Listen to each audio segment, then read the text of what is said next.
So with the experiment of the border music, are you trying to use like corridos as ground zero and trying to, I guess, influence that with everything you've been influenced with?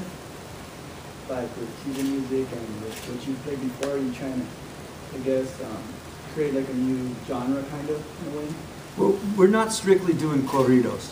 I mean, if it's actually a good idea. And that's the next gig. If you have us back. If we had more time, discipline, and conceptual rigor, that would be a very excellent idea. But the idea of the corrido is more... conceptual rigor. Yeah. Or whatever. You know. More coffee. That's it. More coffee. More coffee. There you go. You know, yeah, we're not... but yeah, we're not strictly doing corridos.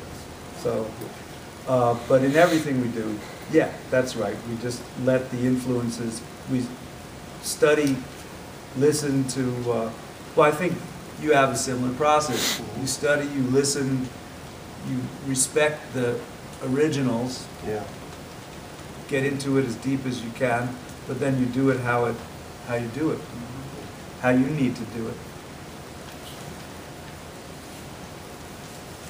So, you know, just kind of following that up for David. So if you take something that kind of seems to mix things, like Saying Under Glass came up, and that seems to me a good example. So, like when you're putting a song like that together, kind of how did you think it through? I mean, where did the things come from, and who were you thinking about?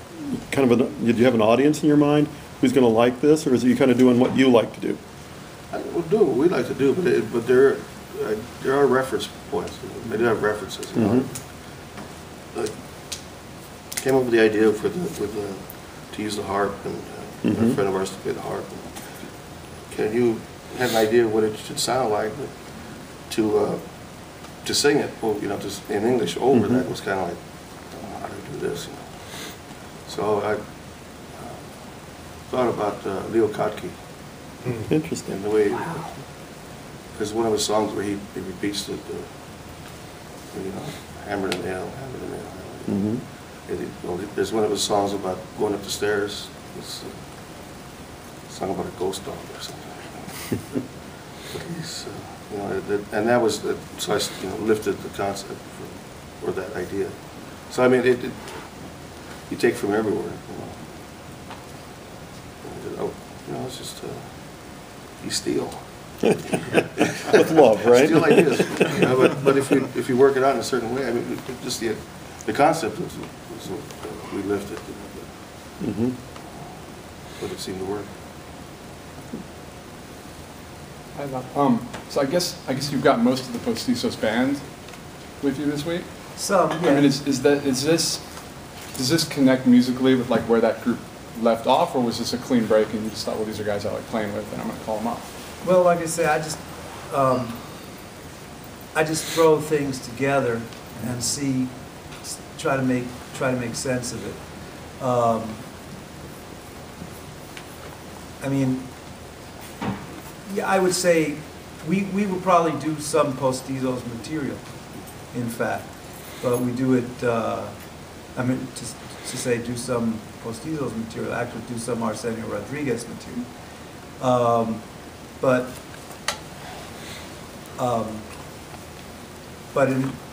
so I would. It's not a clean break in that sense. This is like transitional. This is a transitional project where we're feeling out different material and seeing how it works. I think part of it is you need musicians that can play, that feel the Latin stuff, and then that can also play, you know, rock and blues too, or, you know, whatever. So the perfect match. Seeing how this is, you said, kind of an initial phase for this project, have you thought you've done so much work with film in the past? Have you entertained the idea of this project evolving and either including like a film component or other Well, you know, like if any movie moguls out there want to call us for a film score, yeah, we'll do it. You know, if you know any movie moguls, send them our way. But, you know, like, there is kind of, you know, I mean, it kind of, there is a film, since you bring it up, there is this, I mean, there's this idea of like music in its original sources that we study and show respect, but there's a kind of opposite idea of the world of film music, which is usually, you know, a pure, usually bullshit, and a pure like construction based on whatever the composer thinks the people who are watching the film are going to get. Like, I mean, for example, okay, Touch of Evil. You know, I happen to love that score, but I love it partially because of its fakeness. And Barney Kessel on you know, pardon? And Barney Kessel playing. You know, yeah, Barney Kessel, I mean, that's a very interesting question. They say it's Barney Kessel. I never heard Barney Kessel sound anything like that, and I have The T-Bone record sounds like that. Pardon? The T-Bone's blues record, he plays some of the same stuff on that. When him and T-Bone are, T-Bone's in the pick, he's kind of got that same. Oh, okay. Yeah. Well, then maybe I'm wrong. I always had this like theory, which is probably complete BS, but in which it was maybe really Mickey Baker. Could have been that. So You into Mickey Baker? Yeah. But he plays like Mickey Baker Yeah. on that. Anyways, but in that score, like that seems more influenced by Cuban music than anything that I've heard is Mexican music, right? He used the way that score uses. I mean, here. Is there anybody? Probably everybody knows what I'm talking about, but just in Charlton case they Heston don't. is a Mexican. You know, so like, hold on one second. Where'd that music thing go? Okay, music. This is what I'm talking about, just so it doesn't get too abstract here.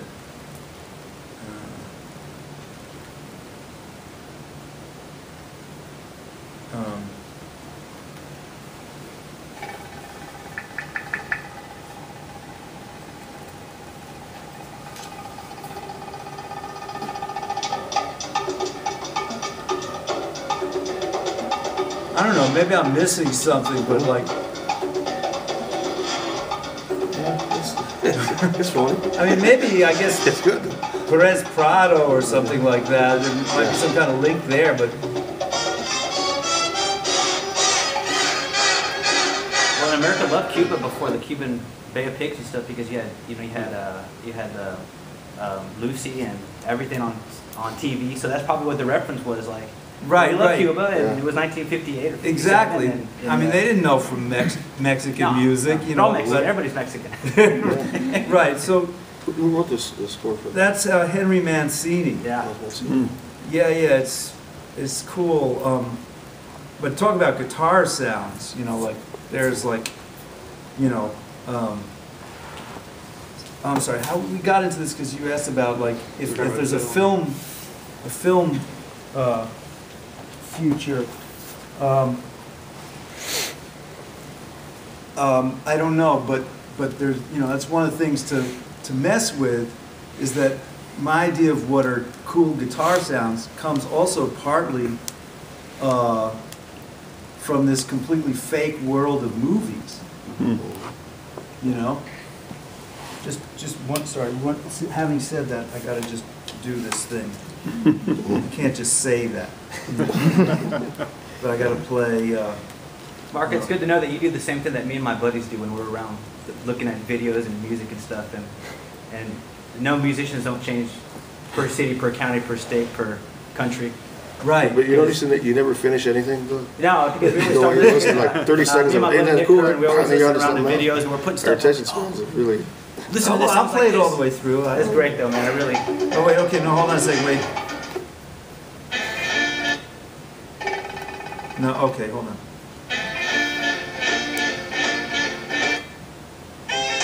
That's a here good it one is. right there.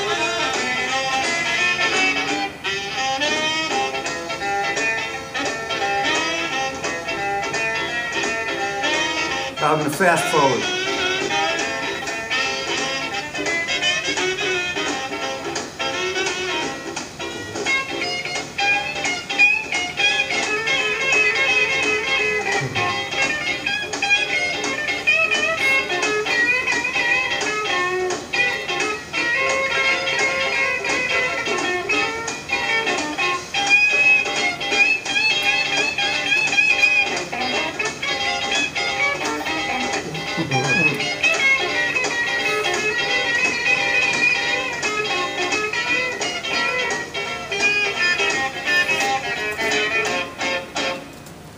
So, you know, I mean, that's, to me, that's a great guitar sound, and I'm interested in like, where did that guitar sound come from? Who invented it? But also like, why that became the guitar sound. That tune is used to underscore a rape scene. And like, you know, where the real bad guys are, yeah, and Mexican bad guys in that movie are like accosting this, harassing this white woman. And like, I'm interested in how that music, which sounds like to us, you know, like, you know, so what? How did that get to be the music of bad guys? You know what I mean? And how can we make it be the music of bad guys again?